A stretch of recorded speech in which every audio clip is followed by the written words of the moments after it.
सन्नारू बड़ो क्रम मोरे लेका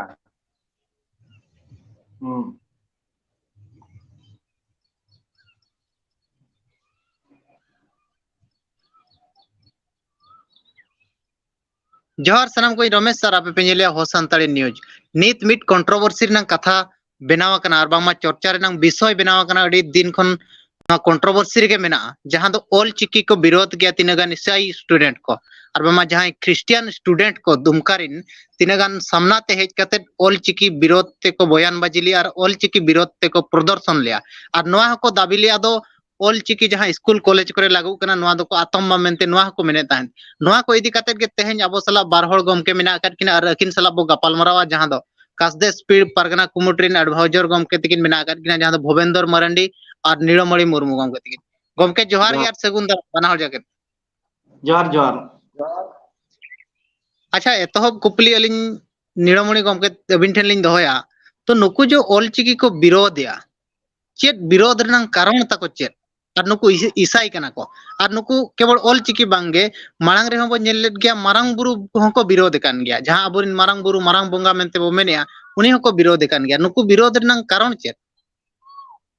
नुकुआ गंके नेल बिन नुकुआ विरोध रे कारण दो नोआ कना नो दो मेटांग ना भितर रे चेत जो साजेस मेना चेत जो उनकाना भितर रे ओके डायरेक्शन जो मेना और आबो दो बड़ा कट गया बो संताल जाति मा अथड़ी बाबरोड़ा और तेहेन जखन गुरु गंके ऑलचिकी आबो नोआ धरती पुरी रे आबो हो एटा मानवा को लेका ऑल किन बनावत बना और नोआ ऑल नितो जहां लेका तेगे भारत संविधान रे अब इश्यूल रे मान्यता नाम किया रस्कर नांग कथा नोआ ते ऑल पढ़ाव कते मेटांग जाति लहा दो अड़ी रस्कर ना कथा कना तबे तेहेन जहां एसआई को नोआ को विरोधेआ नुकु दो नोआ दो मिद लेका मेलखान नोआ दो ओकोया सजेस्ट जो ओकोय राजनीति पार्टिया सजेस्ट कना ओना साउते नुकु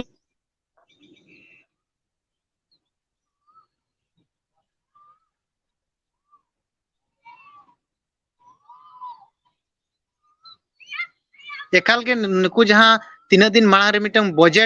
बजट ताई झारखंड सरकार बजट जहां दो ऑल चिकी ते छापा लिया ऑल चिकी ते छापा लिया पूरा एहब पेज रे पूरा पेज छापा लिया ओना इदी कते न विरोध नेल नाम लेना झारखंड रे अच्छा भवेंद्र गमके अकिना जहां सिग्नल बाय नाम ठिकैया अच्छा अबिन ठेन लिन चला अच्छा चेत नुकु विरोध नंग कारण दो चेत कना चेदा को विरोध या नुकु बारंबार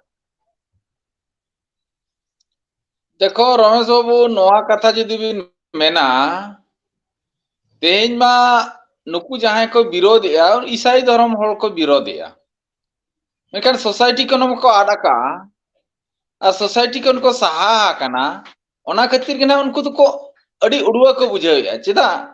तेहेन जुकु जति होर जहाना को लयु कना संताल गे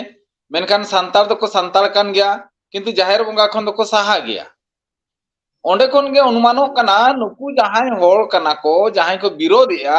नुकु तो स्पॉन को जो स्पॉन्सर आकाट को एला चिकाते जुदी वान जुदी ना राजभाषा लेकाते बखान दना ओंडे अब स्क्रिप्ट पे जुदी वान्स जुदी ओलो पढ़ा इहोब एना एनखान ना उनकुआ जहां आको को बड़ाई अगुले ताहे कना रोमान को बड़ाई ला आर बांखान दो देवनागरी को जहां ना को चलू आका ओना चितान रे आको आँच हिजुल का को इकविया ओना खातिर ते नुकु दना को विरोधिया अदो आर मिटांग कथा नुकु दो विरोधिया को माने अडी जुर खाटो को उयहर आका खाटो को उयहर आका खान दो ना दो मुरुख होड़ सा समान लेका को उयहर कना चेदा चे तेहेन भारत सरकार तेहेन बाय विरोध दाड़ियादा स्टेट सरकार तेहेन बाय विरोध दाड़ियादा वेस्ट बंगाल सरकार तेहेन चालू किया ओडिशा सरकार तेहेन चालू रिया बंदोबस्त किया अति नोआ चितान रे जदि नुकु संताल परगना रे किछि कान आतम उठारिन होड़ तेन को विरोध लेखान कोनो माने सरी कथा काना अंतो बांग काना नोआ तो हुई काना अलिना उयहते दो ना दो पॉलिटिकल गेम ओको चको ने काना जहां लेकाते किछि दिन लाहा रे नेलना ओना बजट कथा रे जते बेले सीपी सिंह विरोध ले ताहे काना उनी मेनला जहां चे नो संताल मिटांग भाषा काना मेनते होय मेन लिया ऑलचिकी मिटा स्क्रिप्ट काना मेनते होय मेनला तो ओनका लेका गे नोडे हो ओकोय को चना को उसको वकट को उसके कते ना नुकु होड़ दना को रोड को सामना को ढाल केट को गोटा के अब नेल कना निना कथा जे जहां जहां करे रे होगे अबोरिन होड़ दो सख्तो यूज अचो कना चेदा चे आबो जहां ना तबो बेसिक कॉन्सेप्ट तेड रे आबो ज्ञान तबन बाय बेनाप कान खातिर आबो ओना बेसिक कॉन्सेप्ट चितान ते बाबन बोलो दाड़िया कान खातिर जो तोर को यूज एट बना अदो ओना लेका हिसाब ते नुकु जहां हर को विरोध किया विरोध मा दरकार कान गे आको लगी चेदा चे आको जहां ना तको नुकु ईसाई हर कना को जहां को उनको तो ना तेही नोआ ऑलचिकी लाहा मा चे सांताल को लाहा मा ओना दो मोचा ते को मेन रहोगे अंतर जीवी तो ना तको विरोध एट गया ओना खातिर ते नुकु तो ना ऑलचिकी तो को विरोध या आर ओना खन बेटागा दो बाय नेल ᱧᱟᱢᱚᱜ कना और मिट कथा नो जो ओने जो बजट जहां तिरे पेपर रे छापायना ओना घड़ी खो सीपी सिंह विरोध किया है चे अच्छा ओना विरोध और नोआ विरोध चेद अब मिट गेबो मेन दाड़िया माने मेसा खातिर बो नेल दाड़िया हो बिल्कुल मेसा कान लेका बुझब कना बिल्कुल मेसा कान लेका बुझब कना चिकाते तेहेन जुदी मिटटांग ओडे जहां गे मेना कोआ जहां झारखंड ना कथा जुदी बोन मेना तेज अदर को जहां मेना कोआ उनको जुदी वांस जुदी सांताली भाषा जुदी ओडे माने तब बहालेना एनखान नुकु आको चितान रे आंच हिजु कना चे आकोआ जहां माने अभिमान ना जहां तको और बखान को चेर आकाब चितान रे जहाना और आबोआ जहाना फ्यूचर चितान रे जहाना आकोआ फ्यूचर चितान रे जहाना उटा आंच हिजु लेका को इकलया ओना खातिर को विरोधिया तापर ओडे तो पॉलिटिकल गेम हो कोई नहीं कना जहां चे सीपी सिंह ओना क्लियर धराय मेना का जे नोआ ना विरोध आका उनजो मारांग कंट्रोवर्सी मिटा तैयार लेन थाय कना ओना लेका हिसाब ते नोडे नेलो कना हुई दाड़िया सीपी सिंह स्पॉन्सर आका को ओना हो वायरल लगो कना अच्छा निरमणि गमके अबिन ठेन बदमालिन बड़ाई लगिलिन चा माने इया ठीक है यादो गुरु गमके जहां तिरे संताल पारगना एरिया सेन लेना इन घड़ी खो विरोध रेनांगे सामना लिया और ओना एरिया रिन खास करी बिस्ती काते होड़ माने मैक्सिमम होड़ 80% गान चे 90% गान होड़ दो को ईसाई चाबा हकना और उनको गे ऑलचिकी को विरोधया माने चेत बिन मेना उनको ईसाई आको ने अकवा नितो नेल ᱧᱟᱢᱚᱜ कना दो आको हो मिटंग जिसु जाहेरगाड़ मेनते को मेन होचोया चेत बिन मेना चेत तको नोआ को दो नेल बिन नोआ को दो अड़ी मरांग हिस्सा कना नोआ जति लिखित गे हिस्सा तेन संताल मेन केट खान ऑलचिकी जहां गे ना स्क्रिप्ट जहां गे गुरु गंका पंडित रघुनाथ मुर्मू तकिन किन ओडक केआ मेनखान नोआ धरती रे बखान नोआ भारत दिसम रे हो अड़ी गान भाषा मेना अड़ी गान जति मेना को अड़ी गान लिपि मेना अड़ी गान स्क्रिप्ट मेना मेनखान ओकोय हो ओकोय ठेन बाको हिपिस कना हिस्सा दो खाली संताल जति चितार गे बिस्ती दो हिस्सा एटा जति को हिस्साया तेहेन जखन संताल खन को ईसाईना उनको को हिस्साया आर जहां गे नाते नाते तुल बड़ा करते एटा बुद्धिजीवी कथा ते आबोरिन हर को लेलहा की खातिर कोकलो गया को जहां चे कथा आको विचार बनुआ आदो नेया हिस्सा गे खातिर ते नोआ दको कराया बखान दो नोआ दिसम रे जहां जाति गे मेना ओका जाति हो बांग बो हिस्सा कोआ जे उनको जाति ना ऑल पढ़ा चेतरे बाम विरोध दाड़िया मेनखान नितो जहां के ना रोड रे को ओडोक कना जहां यूनिवर्सिटी करे को नोआ को विरोधी आको नोआ दो अड़ी मारंग मूर्खामी कना नोआ दो मानवता दो बांग कना अच्छा आको नोआ को मेने हां गमके लयबिन मा लयबिन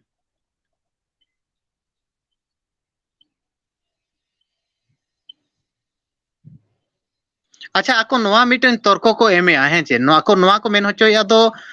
माने ऑल चिकीते ऑल लेखन अब रोड आदो कना अब बो मेनिया अब रोड आदो कान खातिर अब ऑल चिकीते ओलो दरकार कना ओलो लगती कना मेनखान आको को मेनिया दो ऑल चिकीते ओल खान रोड आदो कना नोआ ओका लका लॉजिक भुवेंद्र गमके नोआ बाड़ी लांदा लांदा लेकान कथा कना ना नोआ दो मेनखान दो सरी कथा दो हुयुक कना ऑलचिकीते जहां बाय ओलोआ ओना दो चेते हो बाय ओलोआ उना साइंटिफिक स्क्रिप्ट कना ऑलचिकीते दो ऑल रा जत्तो भाषा ऑल दाड़िया आ तेहन आको को मेनिया जे बांगा बाय ओलोआ आइदार उनको ऑलचिकी बाको बाड़ाया ऑलचिकी चितान रे ताको ज्ञान बनुनी और बखान ऑलचिकी चितान रे आको एटागा लैंग्वेज और बा एटागा स्क्रिप्ट ताको आको चितान रे हबी खातिर ऑलचिकी ना दुलड़ बाय जन्मो आकान खातिर तेन ना नोआ कथा दो को मेनिया और तेन नोआ हो अंजमो कना बड़ायो कान गया नोआ हो बड़ायो कना दो उनको दो ईसाई कना को मुहे चे बांग उनको दो क्रिश्चियन कना को जिसु जाहिर तक को मेना उनको माने जिसु अकोई बुंगा कना अबो लेकाते हो उनको दो बनु पर उनको को विरोधिया होय ओने ना एनांगली मेन का जहां जाहिर रे मर्यादा बाय ठिका दाड़ियाना जहां अबो जाति रना कथा बाय उहर नाम दाड़ियाना जहां जिनिसटा हुयु कना धर्म में बदल दाड़ियाना उनी अनो विरोध रे तिना बांग हमाला कदे आर मिटांग कथा आरो नोआ हो सोशल मीडिया करे नेल जामो कना क्रिश्चियन कम्युनिटी रिन कोड़ा को हो अड़ी होड़ गे को मेनी नोआ कथा जे ऑल चिकी गे दो चलु दरकार कान गया मेनखान नुकु ना तिना होड़ चों नोआ होड़ दो को मेने जे बांगा ऑल चिकी दो ऑल दो बाय ऑल रकाब कना ऑल चिकी ते जुदी बाय ऑल रकाब संताल कथा बाय जुदी बाय ऑल रकाब एनखान दा को चेत को बबिया देवनागरी ते रकाब दल ऑल चोकमा से देवनागरी ते दल दड़ ओना को ऑल चोकमा से ओंडे खन टिके नामो जे बांगा ऑल रकाब कना चे बांगा मिटा जिनिसटा नोरना कथा हो बाको चेदा का ऑल चिकी चेत कना ओना हो बाको बडाया नोरना गुरुत्वपूर्ण कथा चेत कना ओना हो बाको बडाया ते संताल मिटा स्क्रिप्ट बांचावा ते नोआ संताल भारत रे बांचाव के बना आदिवासी कम्युनिटी बांचाव की आए नोआ ऑल चिकी स्क्रिप्ट ओना गे बाको टिके दड़ियाना आ नुकु होड़ जदी को मेनिया ओलो होड़ कना ले एनखान मा अडी लादा पड़ा कथा कना नोआ बिल्कुल लांदा लेकन कथा कना ओलो होड़ दो शिक्षित होड़ दो उनी को मेताया जहां चे जतो हड़े दुलड़ दाड़िया किंतु नुकमा उनका मा बांगा नुकमा सुय कना को नुका को मेनिया ऑल चिकी लिपि दो विरोधिया को देवनागरी लिपि के लिए ओलो अरे भाई देवनागरी लिपि तो ओलो खान दो संताल ऑल चिकी बनाव ना चेत करता है कान तो ओना लका हिसाब ते नुकु तो को स्पॉन्सर कना ओको चे स्पॉन्सर अकाट को ओनाते नुकु को कबब कना किंतु नोआ दो घड़ी दिन ना बाय बचावा नोआ दो बांग चेत बिन मेना नोआ दो घड़ी चना को कबब कना अच्छा नोआ दो एनखान दो नोआ मा नेलो कना सीधा नोआ मा नेलो कना सीधा कथा जहां दो तीन दिन माड़ा रे सीपी सिंह विरोध किया नुकु को विरोध किया चेद उनको मिटंग बीजेपी होड़ खान गया को ओ उनका जो बुझब कना चिकाते नितो ओना तको एमपी हो तको जेपी वाला एमपी कान गया अच्छा ओंडे कोना आरो जदी बोन नेला बीजेपी रिन अड़ी गान हो ना को बांखान ओंडे मिट एमपी बाको दाड़े किया एनका ओना लका हिसाबते तेन उनी एमपी हुई दाड़े आज हे बतर जों कान चों एनका नुकु और किछि गान आकोआ दिल लागम कते नुकु आर जो कैप्चर रे दोस नहीं कना हुई दाड़ा ना सीपी सिंह प्लानिंग काट चों अड़ी लेकाना कथा नोडे क्वेश्चन हिजु कना तबे मेनखान ऑल चिकी हुड़ गे जहां कथा को रोड़ेया ना दो एकाल के ना दो एड़े कथा कना और ऑल चिकी ते जहाना बाय ऑलोआ ओना दो धरती रे ओका अड़ांग ते बाय ऑलो ओना जेरा साइंटिफिक लैंग्वेज मा स्क्रिप्ट कना ऑल चिकी ते तो जतो ऑलोआ और बांखान सामना सामनी बन दुलुबा और चेत बाय ऑलो कना बन ऑल काते देखावाया जहां ऑल को विरोधी अच्छा हाँ ओना में एकाल सरी कथा कन गया ऑलचिकी जहां बड़ाय का उन्हीं के बड़ाय का उनको बाको बड़ाय लगी हम बाको चेष्टा या दो चेट कना मेनते अच्छा नीलमणि गमके अबिन ठेन नोआ कुकली लिन दोया अच्छा नुकु जो जिसु जाहिर गाड़ बनाव कते चेत नुकु आले दो संताड़ कान गया ले ईसाई दोले बांग कना नुका प्रमाण सनायत को चेत जाहिर गाड़ रिन होड़ कान गया ले नेल में नुकु जहां तिनक गे ना को एसाया कना जहां जाति आदाय उनी चेत बाय आदा आजते आज असुल ओ ठिकाना नोआ को मेना का मेनखान जहां तो को एसाई कना एसाई को नितो जिसु जाहिर को बनाव का नोआ को दो मेटांग फार्स कना मेन दो नोआ को दो मेटांग नाटक कना चेत हो सरी दो बांग कना आको जहां गे ना जिसु ख्रिस्टम रे जहां मेना अकाट कोआ बांग जिसु बखान ईसाई धर्म रे जहां मेना अकाट कोआ मूल जगह रे जहां दिसम करे मेना अकाट को उनको सिस्टम दो अलग गया उनको दो नपाई गया चेहरा गया उनको दो ओकोय साला साव विरोध बनुआ और ओकोय साला हो चेत नेया रपोड़या गे बनुआ चे ओका धर्म चेतारे आकवा बड़ी लेकना कथा दो बचुआ उनको दो जतो कोन को नपाया मेनखान नुकु जहान हा आबोरन होड़ को बांग संताल को बखान आर किछुगान चिली जाति को ना को ईसाई कना नुकु दो ना ईसाई ते को चलाव कना ना संताल खन को सहा कना नुकु दो डामाडुल रे मेना नुकु दो ताला रे मेना अकाटवा नुकु दो नोते नासेना को जाहिर आर ओंडे ना ईसाई आको बंगा ना को दोहय कना नोआ दो ना मूर्खामी जिनिस कना नोआ दो चेत हो लॉजिक दो बांग कना नोआ कोदो खाली नुकु दो हाले डाले रे मेना अकात कोआ ओका से दो आले ओका से दो बांगा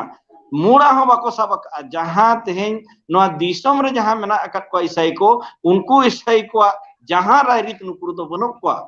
नोते सांताड़ा बाको बगे दाड़या कना जे ईसाई ठेन बाको बोलो दाड़या कना ओना खातिर नुकु होड़ के ना बोसुत को नुकु के ना ऑलचिकी बाको कुसिया कना ओनाते नोआ कोदो एनांग रे आबो भोबेन गंके मेन को लेकाय नोआ कोदो किछि कान राजनीति होड़ा सजेस्ट कना आर बाखान नोआ कोदो नुकु हो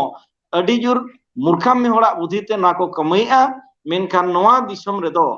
आबो नोआ भारत दिसम रे दो जत्तो धर्म भाषाभाषी ओकोया हम बाम विरोध दाड़िया जे ओकोय चेताने बड़ी बाम कमी दाड़िया ओनकाना राय ताबन मेना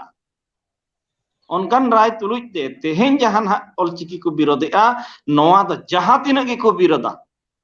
अलिन मा नोआ लिन मेनेआ ऑलचिकी दो नोंकान ऑल कना नोआ दो चांदो बुंगा ऑल कना नोआ दिसम धरती रे जहां तिना लेकना रोड मेना ऑल मेना जतो खन मिट एक नंबर रे मेना नोआ ऑल ते जहां लेका को मेने बाय ऑल जामो कना जहां बाय बडाया उनी दो ओनाय मेनेआ मेनखान नोआ तो जहां लेकना ऑल गिबिन ऑल ऑल जामोआ ओना सलाते ते नोआ दो ओनकान सत ऑल कना ओनकान सरी ऑल कना ओनकान गुण ऑल गुणान ऑल कना जहां इदी कते नोआ दो नोंकान डामाडुल होड़ बिटला होड़ बड़ी होड़ जहां चेन स्थिति बनो उनी होड़ दो बाय साफ दाड़िया नितो भुर गुरु गंकिया ऑल मेनखान जहां ऑल चिकी स्क्रिप्ट ओडोका बना नोआ ऑल दो आबरिन हो जहां तिना के महान महान ऑफिसर को मेना अकात को मारंग मारंग होड़ को मेना अकात को नुकु ठेन उना लगन दो ना बाय बोलोना नोआ दो सत चुरित रिया ऑल कना सांताड़ ऑल कना सरी ऑल कना आर केटेक ऑल कना नोआ दो ओको हे बाय चिका दाड़ेआ आर जहां के ना नितो नुकु को विरोध का नोआ दो तीसो बाको इ दाड़ेआ निना लिन मेन का कना एकाल गे अच्छा भुवेंद्र गमके अबिन ठेन आर मिट कथा लिन माने कुपली लिन दोहया अच्छा नुकु को विरोधिया बीजेपी होय विरोधिया अच्छा विरोध रनंग कारण दो चेदा चेत खातिर को विरोधिया माने विरोध रनंग अकवा माने सरी कथा दो चेत कना बोतर बोतर कना ना दो अचे न बांग कना तेन जिल नामो कना नुकु जति को सामटाप कना कते अडी दिन आबो को दोहलेट बना उनका टोटाम्बो कते तेन जोखन नेलो कना नोआ जति सामटाव मिदु कना गोटा नोआ ना चिकी माध्यम ते तेन बिहार रे नोइना बेंगल रे नोइना झारखंड रे नोइना उड़ीसा रे नोइना जतो मिटंग लेकन कथा को रोड़िया चिकाते तेन जहां के ना बन अंजोमेया सोशल मीडिया खना जहां बन नेल न्यामेया जतो नोआ कथा चितान रे ओडिसा खना झारखंड खना बिहार खना बेंगल खना गोटा खन के विरोध किया को एनखान दरा मिटंग सुतम ते को तोलेन लेका गे इकप कना का नोआ जखन आबोआ जुमिद आर सामटाव नेलते उनको और तो किछि गान और को सामटावेट को आर को विरोध होचे आर चेन बांग कना नोआ रे उनकन कथा के बाय नेलो कना जहां के विरोध लगती कना अरे भाई उयहर दरकार कना नसेना शेड्यूल लैंग्वेज कना 8 शेड्यूल रेना लैंग्वेज कना जहां लेका एटा स्क्रिप्ट जहां लेका को दुलड़ा का दिसम होड़ उनका के न दुलड़ा भाषा कना दुलड़ा माने स्क्रिप्ट कना नोआ चितान रे नोआ चिकी चितान रे उनको जहां को कमेटिया आर बांकान को विरोध या उनको तो ढेर मुरुख होड़ कना को kan nokan muruk hol sala do hunang bang lehyo dorkar kana ar bang lehyo mane do nuku do chika ma bako chika daria mane ko na mitang uding uding ढेलाकते अबिन जुदी मिटang ahar da अबिन bakan do अबिन daruda ona do gota do bai helkaw puroba onda do helkaw kate ende ge adoa ado nuku do na onka ge ten santal pargana hor ho ol chiki chita re sokto tako dulad menaa ol chiti sokto ko saria kan gya unku ho मेनखान तीना गान होड़ चोना नोआ जिनिसटा ना गहिर कथा को बड़ाया कान बखान बाको बड़ाया कान आर बखान तीना होड़ ठेन को तुलुचो आकान ओना लेका कति को विरोध है बाखान विरोध रा तो चिन्ह हो कनो माने गे बनुनी जहां को मेना जे बाय ओल न्यामो बाय रोड न्यामो कना ओना बिल्कुल एड़े कथा कना तेन जहाना बाय ओलोआ जहाना ते जतोआ ओलोआ ओना के को मेता कना ओल चिकी जहां ची जहाना बाय ओलो उनकान कथा के मकन जतोआ ओल दाड़ेआ उनकाना दाड़े मेना उना गहिर रे मेना उना ते नोआ रे फंडामेंटल डेप्थ रे मेना नोआ चिकी रे आर उनको जुदी को मेने बाय ओलो कना इनकान को मुरुक गया उनको दो ओलो के बाको बड़ाया जाय ओलो के बाय बड़ाया उन जुदी मेना ना बेसा उने मा बाय कना नो अडी रे कथा कना नाते उनको तो को मुरुक होड़ कना ओल दो को ओला काट गया मेनखान ऑल मुरुक कना को उनको दो नासेना ज्ञान हुनंग तको अर्जावत को खान एटलीस्ट विरोध दो बाको विरोधा बाको अपनार दाड़िया ओना दो अलग कथा कना मेनखान विरोध दो बाको विरोधा अदो ओनाते अलिंग दो मिटांग सिंगल सेंटेंस ते नॉलेज में ना उनको दो ऑल पढ़ाओ कते को मुरुक गया एकाल के मुचे रे नीलमणि गमके अबिन ठेन लिन चला नोआ अच्छा गुरु गमके जहां तिरे ओना एरिया सेन लेना इन घड़ी को उनी हको विरोध ले दिया और नितो हो ऑलचिकी को विरोध गया बनु रे नितो पूरे भारत रे को मिटंग पंडित रनंग आख्या को मा दिया जे मिटंग माने मिटंग पंडित चे मिटंग ऑलचिकी रिन सृष्टिकर्ता मेनते पूरे वर्ल्ड रे आजा नुतुम को बडाय किया आज को मनावाय केना माने नितो हो को विरोध कन गया मेनखान सीधा सीधी मेनखान दो गुरु गमके के विरोध कन लेका कथा नोआ दो रमेश गमके नेल बिन जखन नोआ ऑल ताबो तीन जो पासनावना गुरु गमके साना मुर्मू सला किन नोआ किन सदर किआ आर दिसम हर को बडाय किआ ओना तायम जखन आबो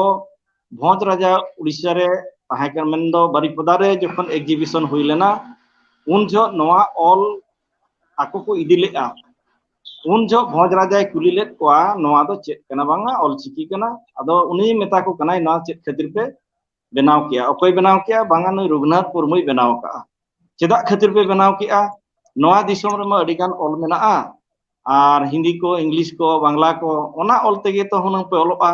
ओना ऑल दो अडी तेत मलहा कना आपे नोआ ऑल चेदा पे लतियता अदो उन जो गुरु गमके तिकिन किन मेन लेआ जे बांगा आलिया रोड दो जहां के नोआ दिसम रे ऑल मेना ओना रोड ओना ऑल ते दो बाय ऑल न्यामोगा ओनाते इन नोआ ऑल पड़किन बढ़ेया कना आदो ओना रेना दैके जखन ओने ना एनांग रे भवन तिकिन की लय के लेका दल को ऑल हचो के को उड़िया ते को ऑल के ओना दाल गे ऑलेना उनका गे अडिगान आड़ांग रेनांग ऑल यथात बाय रकाब लेन इदी काते आदो राजाय सरेंडर ना आदो मेन किया ठीक गया नोआ ऑल ना मिदिन आपे पे हारा रकाब लेखान नोआ ऑल दो ना मिदिन तिंगुना ना दो आपे चितान ना कथा कना आदो ओना लेका गे तेहेन जहां गे ना बो मेनेआ उड़ीसा रे हो जखन गुरु गमके गोटा दिसम में दाणा किया मीटिंग किया एमान किया उन जो हो अडिगान हर नोआ दो बाको कुसियाना मेना को इदु नोआ ते ऑल काते चेदम न्यामा नोका को मेना का आर नोआ सलाते जहां गे बेंगल दो बिस्ती काते नोआ को विरोधे तहन नोआ ऑल ते दो चेद हो बाय गानोआ चेद हो बाय चिकाआ आर नुई जहां जखन उड़ीसा हर हेज काते नोडे नोआ ऑलचिकी प्रचार एचे पासनाव नोआ को दो चेद होना बाय गानोआ नौका हो उनी दो को निसलो अकादिया आर अडिगान बेंगल जगह करे हो आजा गपाल मराव स्टेज करे खनो को माने इनसल्ट काते को आंगो काते नौका अडिगान दुख विपदे न्यामा का आर तेहेन जहां के ना संताल परगना रे बिन लय किया बांग जहां रे गे गुरु गमके ताहे कान अवतार दो गोटा दिसम गे आजरिन टीम सलाय दाणन कान झो अडिगान जगह रे ऑलचिकी को विरोध अकादिया मेनखान आजा मेटांग चेत चंग सरी जिनिस ताहे काना बेदकुंद्री डहरे तीन जो आक्वा गपाल मरा हुई लेना उन जो ओना कथा मेन हटोलेआ नोआ दिसम धरती रे नोआ ऑलचिकी दो ना बांचाव कते ताहेना सरकार मिद दिन नोय बातावा यदि नोआ सरकार बाय बातावा इन हेलो नोआ दिसम दो ना चेचंग चेका ओना ना नेल का पे नोआ कथा गुरु गमके मेन ले ताहे ओनाते आज मेन ले ताहे जे नोआ ऑलचिकी सरकार बातावा बाध्य आय नोआ कथा नोय बन नेल किया जहां तिना गे आबोरेन काना आबोरिन लेल्हा आबोरिन कोकलो आबोरिन जहां तिना गे हर को नोआ जहां गे गुरु गमके जहां जगह रे को विरोध अकादिया मेनखान ओना रे रिजल्ट बन नेल किया तेहेन भारत संविधान रे मेनदो 8 शेड्यूल रे नोआ रेनांग स्वीकृति नाम कते नोआ जाति लगित ते नोआ ऑलचिकी तिंगुइना और जहां गे नेल बिन नोय उना ढेर यूनिवर्सिटी रे नोआ रे नितो कोर्स चे सिलेबस चलुइना उड़ीसा करे एमान जहां गे मेना जतो गे बो बड़ाय काट गया गोटा चलुइना मेनखान उन जो जहां को विरोध का ओना विरोध चेकाते बाय गन लेना नोय तो गानेना नुना को विरोध ले ओना विरोध ते जिदि हुनंग बाय गन को गुरु गमके होना ओना विरोध ते जिदि अड़िस को आय होना इनखान नोआ जेति रे नोआ बाय तिंगु को मेनखान गुरु गमके ओना उहर ताहे कना आर ओना खातिर के आजा कमी ताहे कना तेन चक्री बगी कते आज दिसो में दाणा का जहां के को छीतु कदे जहां के को निसड़ा पसड़ा कदे जहां के को बड़िज अकदे मेन खान आजा कमी रे जोस चांदो बोंगा लेका उहर कते दोहले आय तेहन ओना इदी कते नोआ दिसम रे तिंगुइना आ नोआ धरती रे जहां तिना गे नोआ जतिरिन होड़ मेना कटवा गोटा दिसम होड़ नोआ को दुलड़ा आ नोआ दो 30 सबाई इनिजोआ आ 30 सबाई बड़िजोआ और गुरु गंके चेतारे जहां लेका बड़िजा कथा तेहन चला कना ऑलचिकी बिरिद माने गुरु गंके बिरोध कनाय मेटांग जतिन गुरु कनाय ओना सम्मान बाको मकादया ओना चांदो बोंगा गे बिचाराय ओना जतिन होड़ चेत को चिका ओना दो ऑक्तो गना लैया